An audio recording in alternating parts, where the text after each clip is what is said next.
excited to see you guys. Okay, I realize we're a little early. So good afternoon, everyone. Take your time if people want to shuffle into their seats. I know this briefing is a bit later than normal, but we wanted to make sure we had a special guest who could join us. And Energy Secretary Jennifer Granholm is here for, I believe, her third visit to the briefing room with us. Second? Okay. Today she's here to speak about the President's actions to make 50 million barrels of oil available from the Strategic Petroleum Reserve to lower prices for the American people. We'll turn it over to her. She is a bit of a time hard out, so she'll take some questions, and then we'll send her on her way, and we'll continue to do a briefing after that. I will turn it over. So much. Hello, everybody. Happy Thanksgiving to you all. So let me just start by saying I felt so honored to join the President's cabinet because I know his deep desire to make sure that we are doing everything in our power to reduce burdens for real people and to give opportunity to American families. And top of mind, of course, as you have heard today, is making sure that every American has access to affordable energy, both at home and at the pump. And while our Energy Information Agency, and that's underneath the DOE, it predicts that we are going to turn the corner in 2022, the fact is right now that energy prices at the pump and at home are too high. This administration realizes that people are seeing this every single day as they go to work, as they fill their cars with gas, and we also recognize who's hurt the most from this. Low-income families already spend up to 30% of their monthly income on fuel, on energy. And so any price increase for them in particular causes an undue strain, but it causes a strain on everyone, obviously. So to be really clear, obviously, the President does not control the price of gasoline. No president does. But what we're seeing right now is this global mismatch between supply and demand. Oil production is lagging behind as the rest of the economy roars back to life after the shutdown. So we in this administration are leaving no stone unturned as we examine the market to figure out what's behind the high prices. And you know, that's one of the reasons why the President sent a letter to the FTC last week to ask them to investigate why there is such a huge price difference between the price of unfinished gasoline and then the average price at the pump. And he explained that a little bit in his remarks earlier, but if historical averages were true, today people would be paying about 30 cents less per gallon at the pump based upon the differential between unfinished gas and gasoline at the pump. So he's asked for the FTC to take a look at this. But this administration has been looking at every single tool that we can use to shield families from the rising costs of fuel. And, you know, that's why the LIHEAP funds is a very important tool for low-income home energy assistance.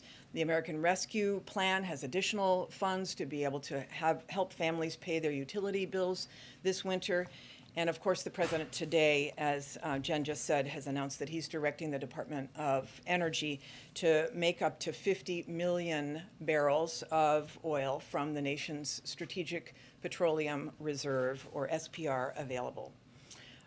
We've been having these conversations with other major economies, as you've heard. And since that has been happening over the past few weeks, we have seen oil prices fall nearly 10%, which is, again, I think, a testament to the President's leadership on looking for every tool possible to bring down the price. Of course, oil is traded on a global market, and the more countries that can join us, the more the impact will be.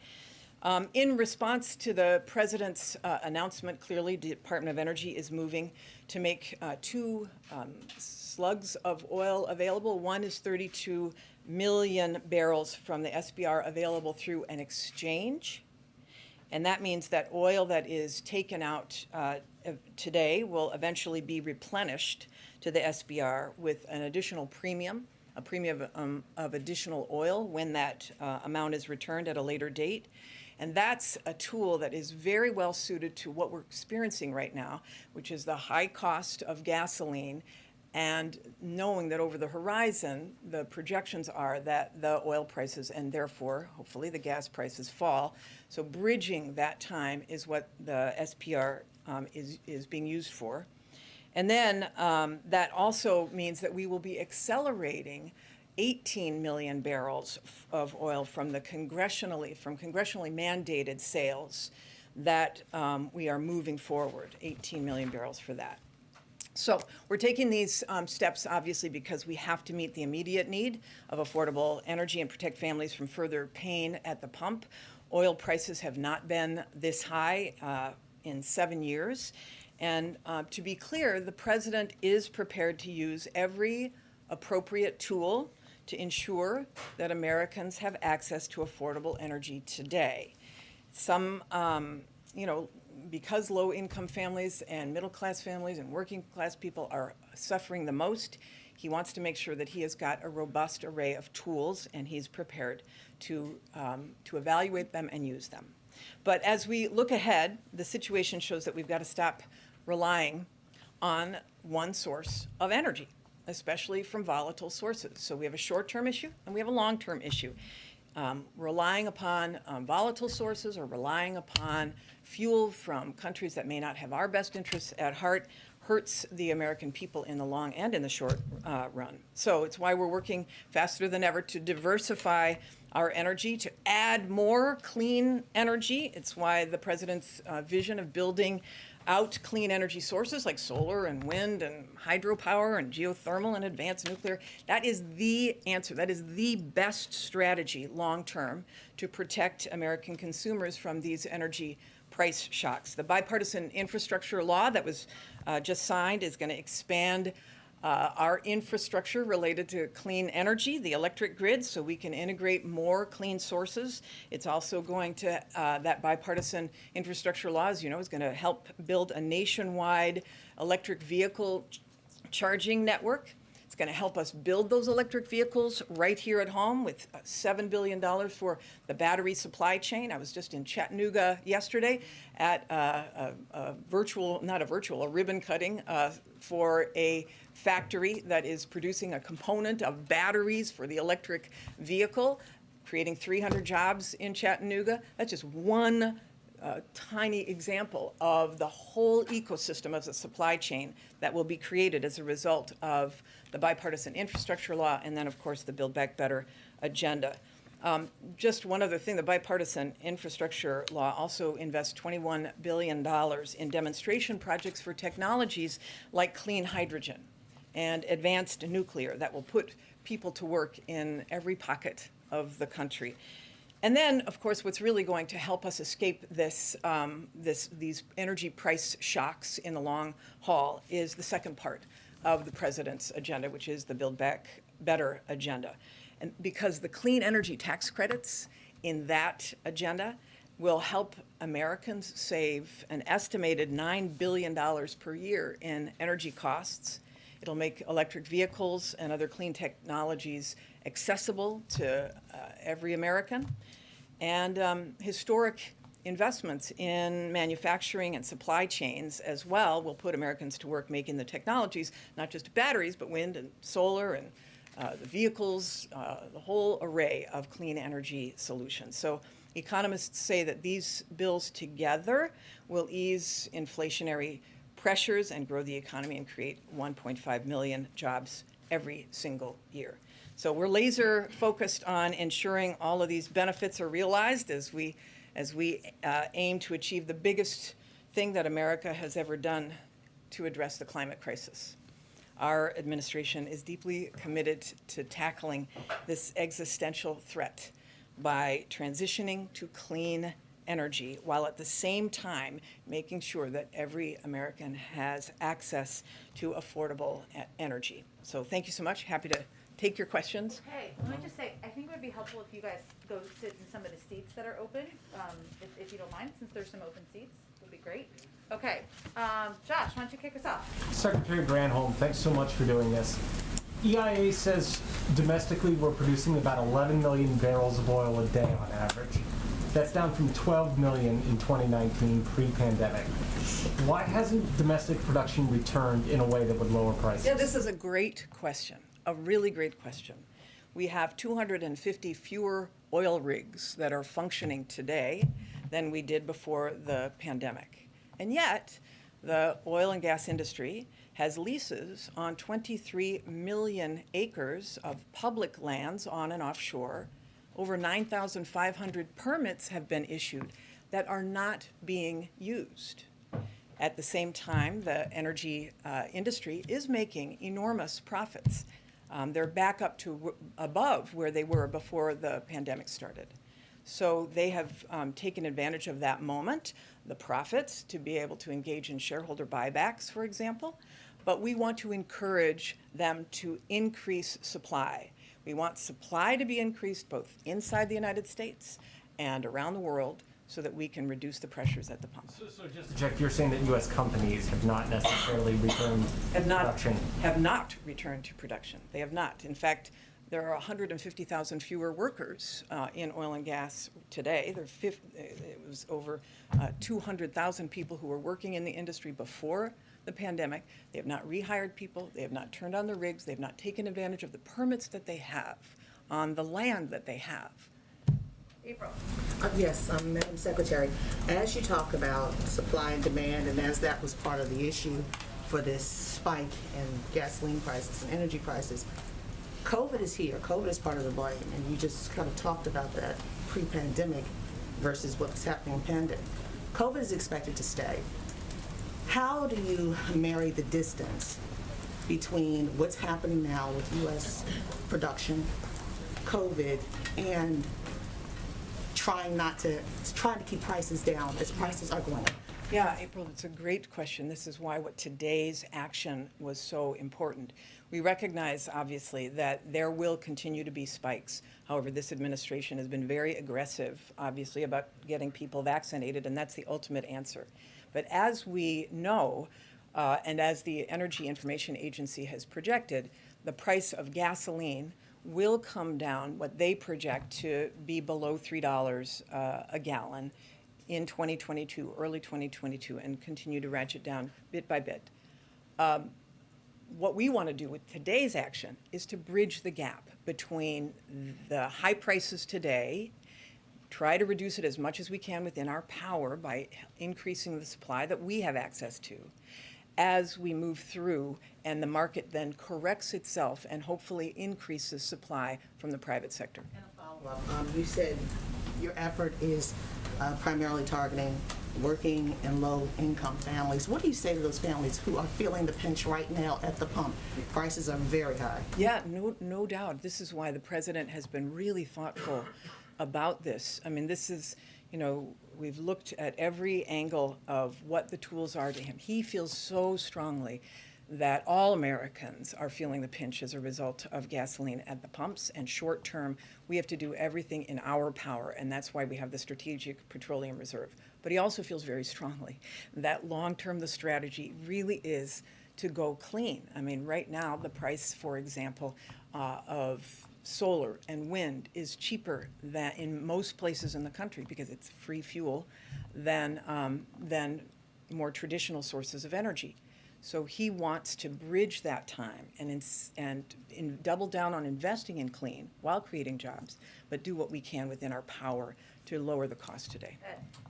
Thank you, Madam Secretary, for doing this. There are various figures about this, so I'm curious if you know, how many barrels of oil does the U.S. consume per day? I don't have that number in front of me, So sorry. some suggest it's about 18 million, which would suggest you're releasing less than 3 days' worth of supply from the Petroleum Reserve.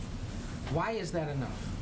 Well, what we are doing, plus what other countries may be doing, which will be less than what we're doing, because we have the largest amount of strategic petroleum reserves, we believe will be this bridge. I mean, the Energy Information Agency has said, for example, that in December, this is what they have projected. Now, again, it's probably more of an art than a science. Projecting is subject to a lot of different volatility, but that in December, the price will be $3.19 a gallon, and then in January, continue to go down. So this is really a question about a short-term strategy that allows us to make this bridge. So it's not, we're going to not supply all of the oil for 3 days, obviously. We will be releasing it over a period of time, and we will have a certain amount that each particular cavern is releasing.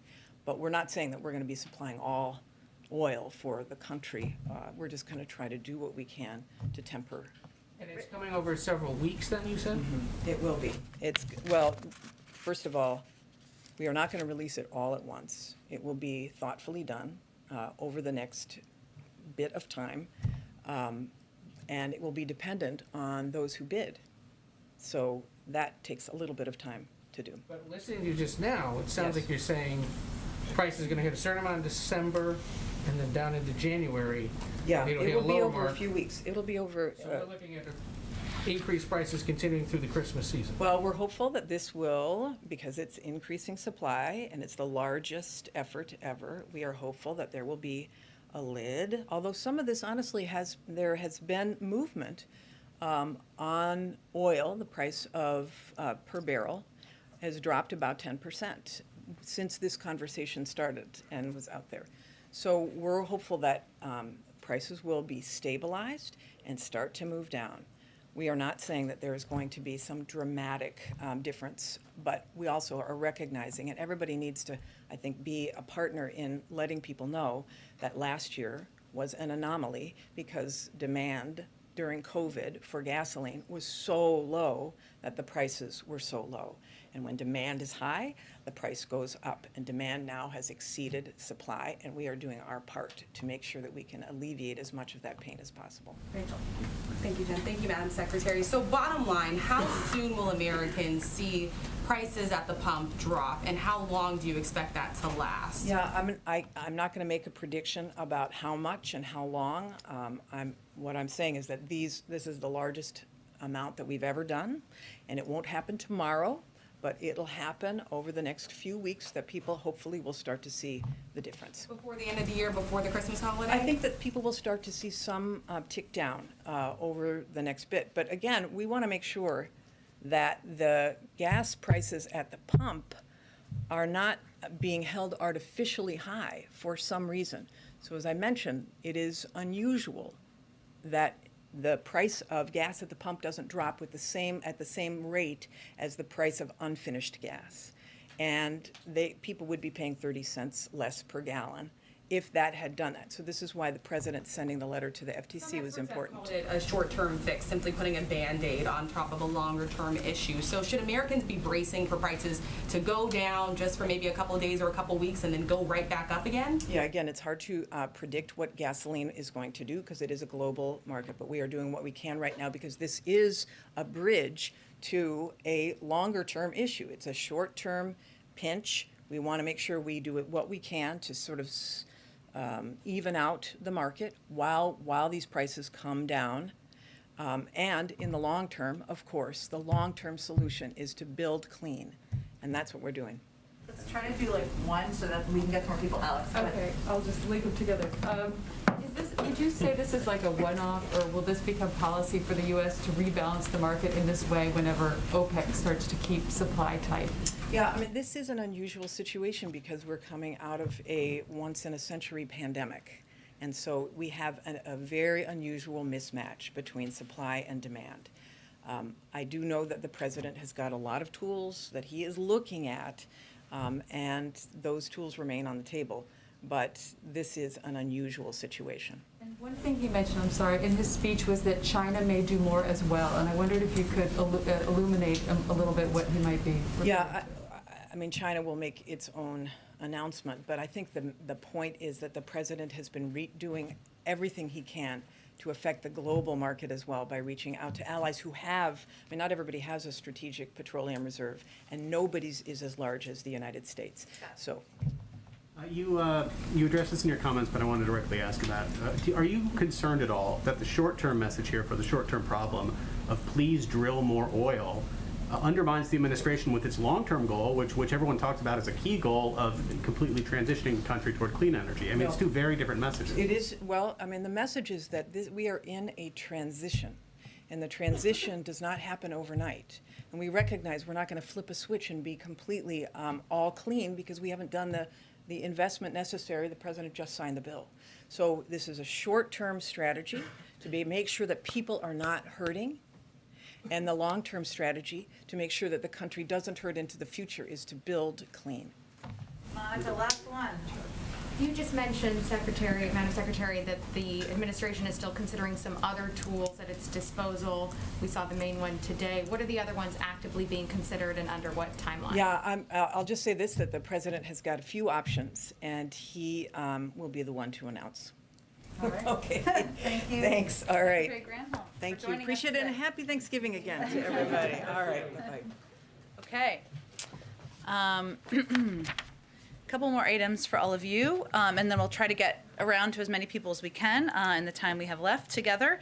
Yesterday, CISA and the FBI urged organizations to remain vigilant to ransomware and other cyber threats this Thanksgiving holiday. We've seen in the past that sometimes those threats, there's an uptick around holidays, so we're mindful of that. Their advisory is based on that. The advisory lists best practices and recommendations for organizations to implement, including multi-factor authentication, strong passwords, to identify IT employees for weekends and holidays in the event of an incident, and more. We urge organizations to take a look at this advisory and implement these best practices before heading into the holidays. And this info is available online at stopransomware.gov. Today, the Department of Health and Human Services began distributing $7.5 billion in American Rescue Plan payments to more than 40,000 rural health providers in all 50 states who serve Medicaid, Medicare, and CHIP beneficiaries. Healthcare providers in rural communities have historically faced significant financial challenges, which the pandemic has only made worse, and these payments are a key part of the administration's effort and commitment to keeping rural hospital doors open. Also wanted to note, as we gear up for Small Business Saturday this week, go to your local small businesses on Saturday, give it a little plug. We have good news from Etsy, which represents over 5 million small businesses. The Etsy CEO, Josh Silverman, said that Etsy sellers are, quote, well positioned to meet customer demand. And according to survey data, Etsy small businesses are, quote, less concerned about supply chain challenges this year than they were last year. And Small Business for America's Future, which represents a network of 80,000 small businesses, says their owners are prepared to handle increased demands of the holiday season. In addition to these strong reports from small businesses, major retailers like Dick's Sporting Goods and Best Buy are also ready for Black Friday and the holiday season. Today, the Best Buy CEO said, quote, we are looking forward to a strong holiday season and believe we are strongly well positioned for both what tech customers want and fast and convenient ways to get it. With that, Josh, do you have any more questions? I have just two more quick ones. First, what's the status of FARC? Is it being delisted as a terrorist group? I don't have any update on that. I'm happy to check with our national security team and see if there's anything we can get to all of you. Secondly, Apple is suing the spyware firm NSO Group. The U.S. recently blacklisted NSO. Does the administration have any additional thoughts on these foreign companies operating in the U.S. that might be snooping in on political activists, journalists, and dissidents? How do you protect people who use their phones and make them feel safe?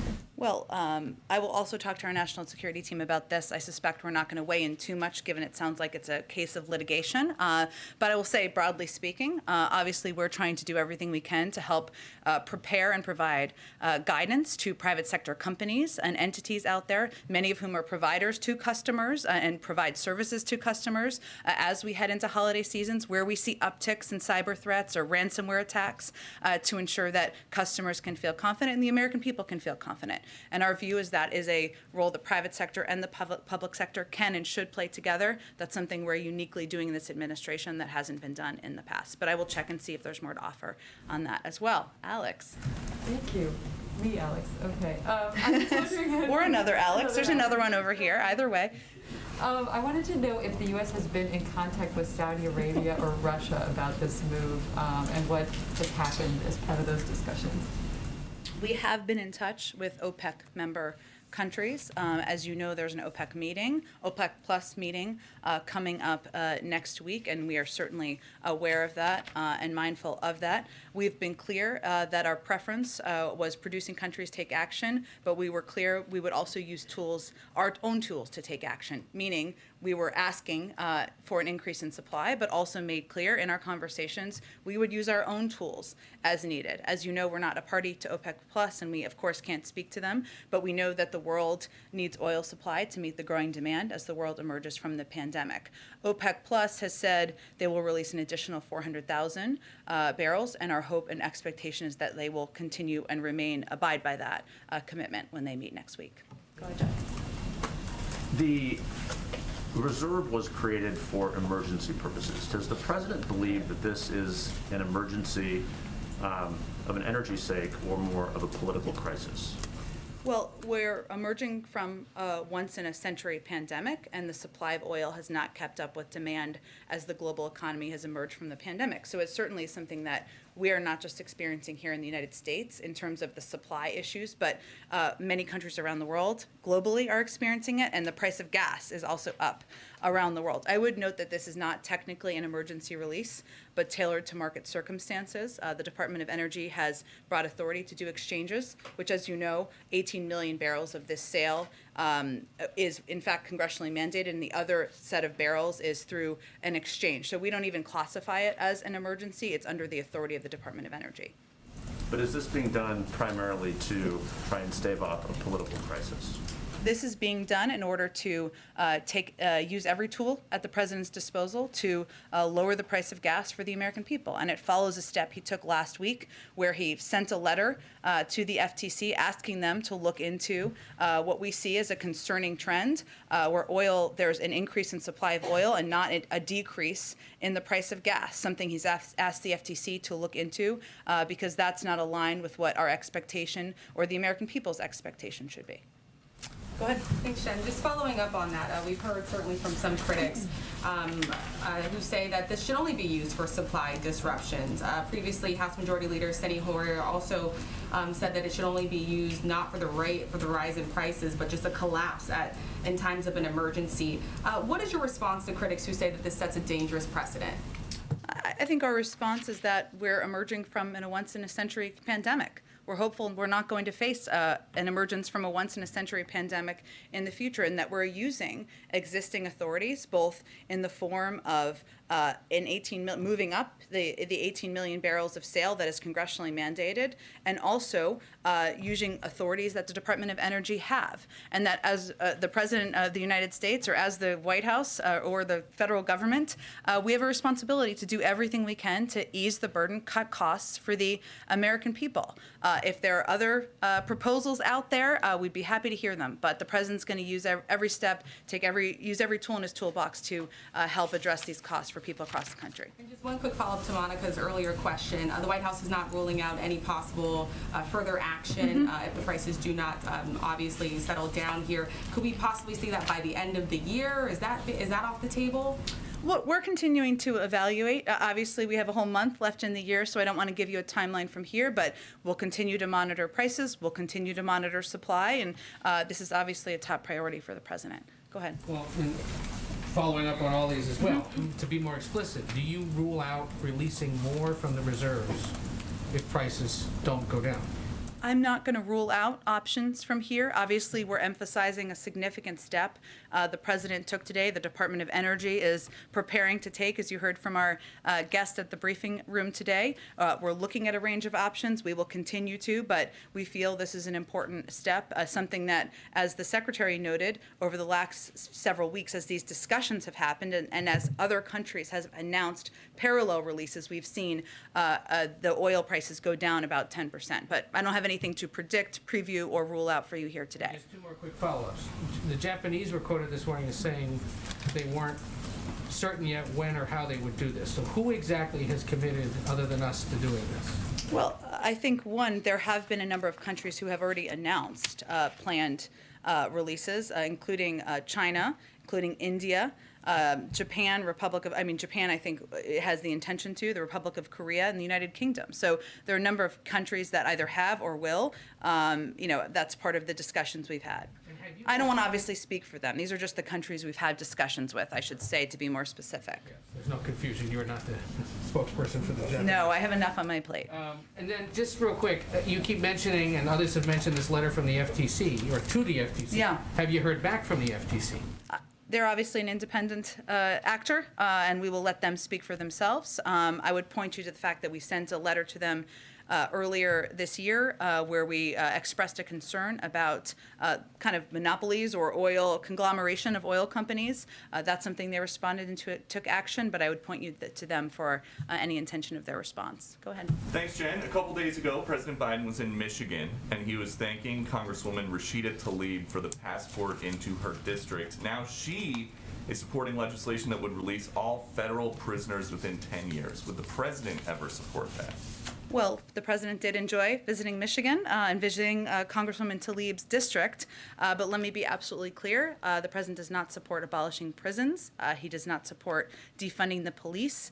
He thinks measures like that will make us less safe, and he would not support legislation that includes it. What he does support is effective and accountable community policing and a fair justice system, and he supports investment in public health, education, the environment, housing, community-based programs. But he knows there are steps, and he believes there are steps that we know are going to reduce crime and make our neighborhoods safer, but that is not one of them in his view.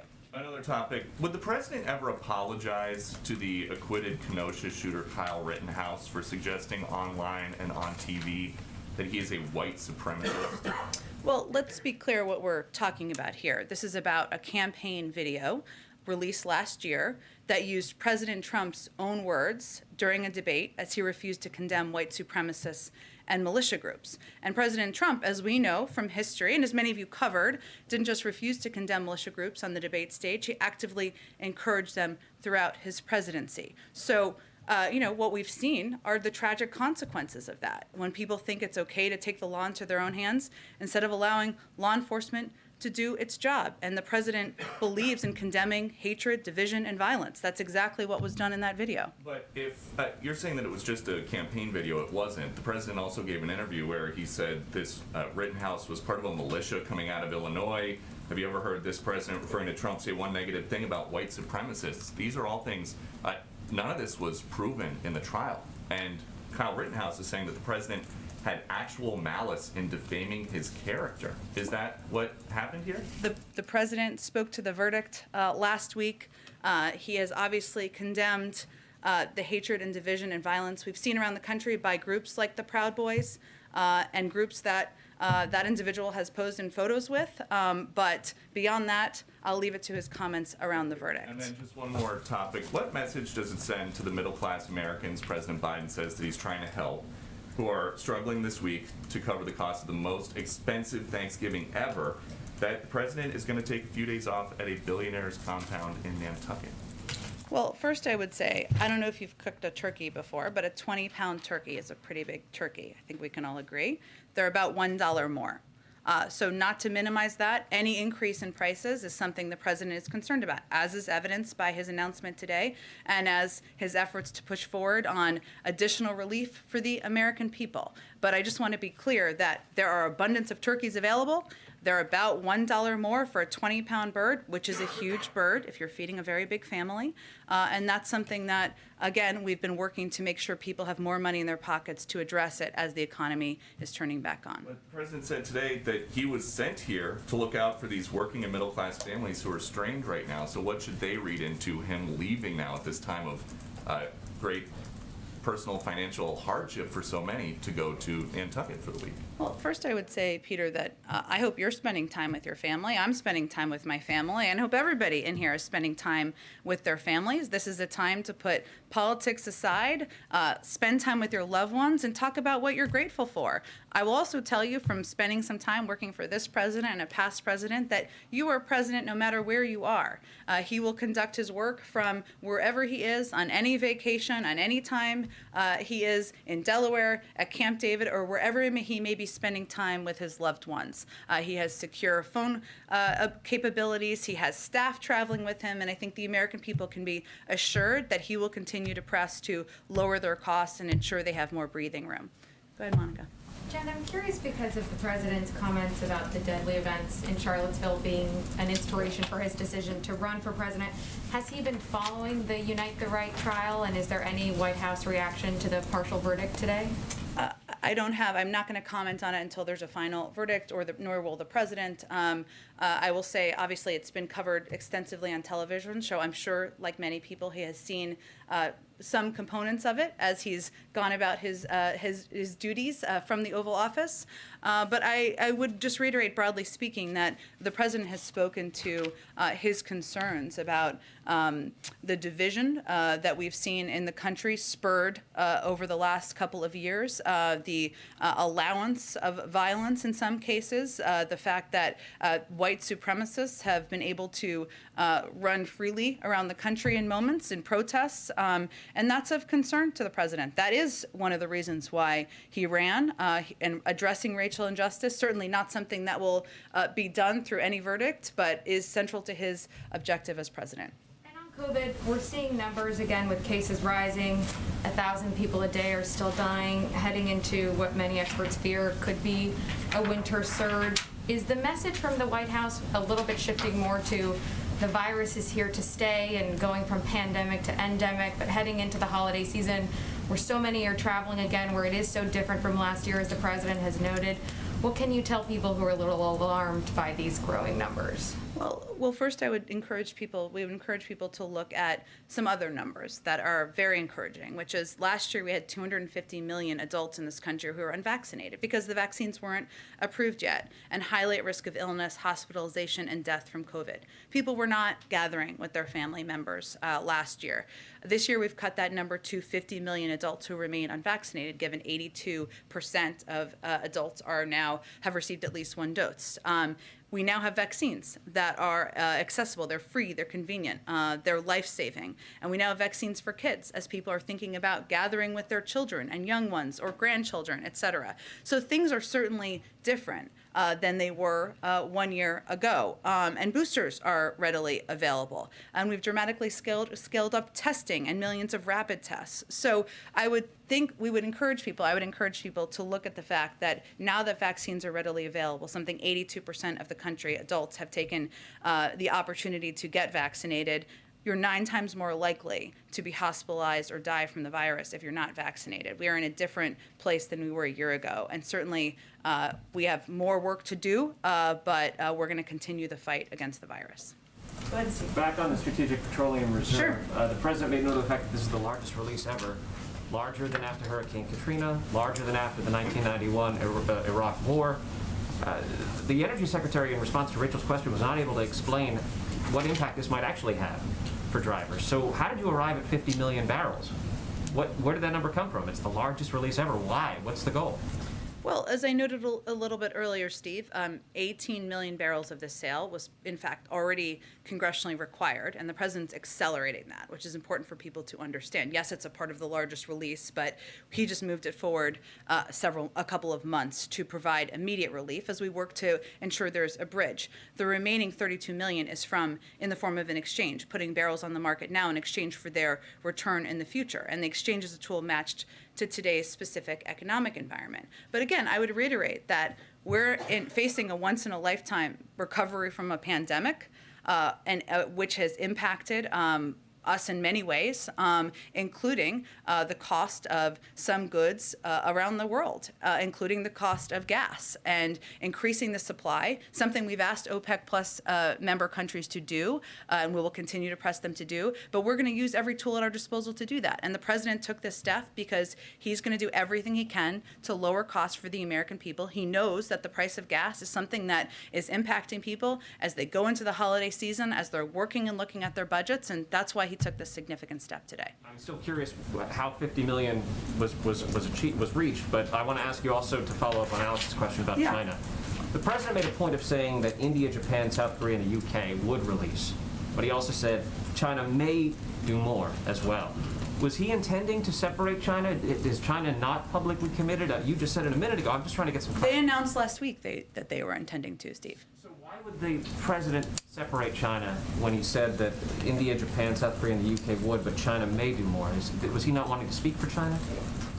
He doesn't want to speak for any country, but again, he's had conversations, as our national security team has, with any of these countries, and we'll let them speak for any announcements they have to make. Go ahead, Alex. Did President Biden bring up this topic with President Xi when they spoke? They did talk about it, which I think was in the readout we issued afterwards. But he specifically asked him to help out with They this did effort? talk about the supply out there. I'm not going to detail it any further than that. And secondly, on Ukraine, just a little bit more, do you have any updates on us on how the White House is assessing the situation there? Are there any plans for a phone call, for example, with President Putin? I don't have anything to preview along those lines at this point in time. I will reiterate that we remain in very close contact with our European partners from the State Department, a range of levels from the President's National Security team. While I have nothing to announce or preview today, I would just remind you all that we announced we'll be sending more than $60 million in security assistance during President Zelensky's visit to the United States earlier this year as part of the U.S.-Ukraine Strategic Partnership Agreement, and we have sent more than $400 million overall this year to support Ukraine's sovereignty. So I just wanted to note that, given that was some time ago, but that is something that we had committed to during that meeting, and we've repeatedly demonstrated under this president's leadership that we are willing to use a number of tools to address harmful Russian actions. And that is something we will continue to convey, obviously, through direct conversations and in coordination with our European partners as well. But just to follow up on that Ukraine question, Sure. Ukrainian officials have publicly called for more U.S. weaponry to help them defend themselves. And is the administration willing to do that? And would the U.S. provide military advisors to aid the Ukrainian government? We are in close touch with the Ukrainian leaders, but I don't have anything to preview today. Go ahead. White House officials have previously said they think inflation is transitory. Is that still the view of the White House right now? That's the view of the Federal Reserve and outside economic experts, most importantly. And secondly, in terms of gas prices, you've talked a lot about bringing them down. Is there a specific price per gallon at the pump that the White House is aiming to get to or would be satisfied to see? We just want to continue to lower it, and we'll look at a range of tools to do that. I would note that because, as Secretary Granholm touched on, because of the discussions around the parallel release of the Strategic Petroleum Reserve, we did see a 10% decrease in the price of oil. That has not translated to a reduction of the price of gas, hence the president sending the letter to the FTC. And I would note that record oil profits and oil CEOs bragging about the profits they make from the price of gas certainly sends the message that something isn't quite right there. So point is, there's a number of steps that the president will continue to press on and push on, but I'm not going to make a prediction of where it will be. Go ahead. Thank you, Jen. Two questions, if I may. The State Department is urging Americans to leave Ethiopia, now that commercial flights remain available. You have to leave now. Now is the time to leave. Two State Department officials said yesterday the military will not be deployed for mass evacuation. Should we consider that diplomacy has failed or is failing in Ethiopia? The president, the State Department is simply conveying directly to American citizens who wish to depart that they need to do so while commercial airlines are still up and functioning. I got to just keep moving because we're going to run out of time. Go ahead. I'm sorry. No, I have to just keep going on. Go ahead. You announced yesterday that 95% of federal workers who are covered under the president's COVID vaccine requirement have complied. I'm curious about which agencies have the highest compliance rate and which have the lowest. The good news, if you're working tomorrow, is that OMB is going to release a chart that gives you all of this sort of data tomorrow. They just needed a little bit of time to compile everything together, but we'll have that out tomorrow, and you'll see for yourself. Do you know if that data will specify how many people at each agency requested a religious exemption and how many got one? There are exemptions for a variety, not just religious exemptions. There are a couple of reasons for exemptions that is all done through HR. I haven't seen the exact chart or data, so I can't preview that for you, but we will be putting that out through OMB tomorrow. Go ahead. Just to look ahead on this issue of gas prices, when OPEC Plus meets next week, is the White House still calling on them to increase production to ease pressures in the longer term? Is that the big picture? Well, as I conveyed earlier, they have committed to, I believe I said, about 400, if I'm correct here, let me just get it right, release an additional 400,000 barrels, I assume, and our hope and expectation is that they will continue and abide by that commitment. How worried are you that this announcement today could backfire and actually get them to say we're not gonna increase production at all? Again, we are communicating directly with them. I'm not going to speak for them. They, as you know, they have a meeting next week, and we have been in close contact with them for months now, conveying and advocating for an increase in supply, a release of supply to meet the demand. But also, we have been very clear that we would take actions if needed as well. Go ahead. Thanks, Jen. A month ago, you said that the president would, in the coming weeks, lay out options to fundamentally alter the filibuster. Can you give any update on that? I don't have any update. He spoke to this, as many of you know, at a CNN town hall a couple of weeks ago himself, but I don't have anything in addition to preview. You know, you said coming weeks, so should we expect something by the end of the year, or? We'll see. We'll see. We have a few more weeks in the end of the year. Go ahead, April. Jen, you spoke previously about the divisions in this nation as it relates to recent trial verdicts. What does this administration have to offer or say as we await the verdict in Georgia in the McMichael Bryan case? I'm not going to speak to any case that is where there has not been a verdict. And I'm sure we will have a comment once there is. But I will say broadly, April, that of course, as we've watched over the last, not just last year, obviously long before that, last few years, and we have seen violence on the streets. We've seen people lose their lives. The president has spoken himself many times to the case of Ahmaud Arbery. And while we're not going to speak to the particular and ongoing trial, I would point you to a long array of comments he's made about his horror in that case. And as it was asked earlier, one of the reasons he ran for president, as you've all heard him speak about, is to help bring the country together, to help address racial injustice in this country, help do that through whatever role the federal government can play. Doesn't expect that to be all done in the first year, but we're going to continue to press forward. Thanks, Jen. Okay, great. Thank you. Oh, okay, Francesca, go ahead. One more. Thank you very much, Jen.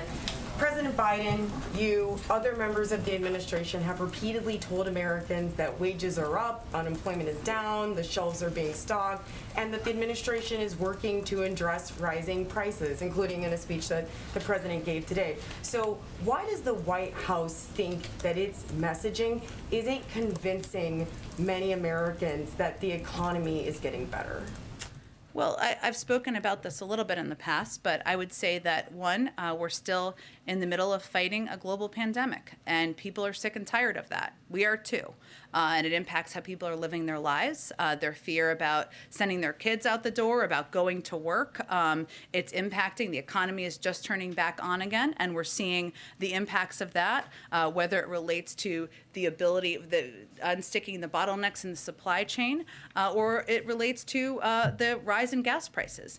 The important thing for the American people to know and understand is that the president has a plan to address these issues, whether it's the action he took today to take one of the steps, in his view, we can take to lower the price of gas, or the steps he's anti-competition, the steps he's taken to address meat conglomerates who are making record profits and rising the price of meat out there, or whether it's the Build Back Better agenda that will help lower costs for working people. And what I think you're going to see us do more and more is draw the contrast. We have a plan to address these issues, lower prices for the American people, and we're not seeing a lot of ideas on the other side.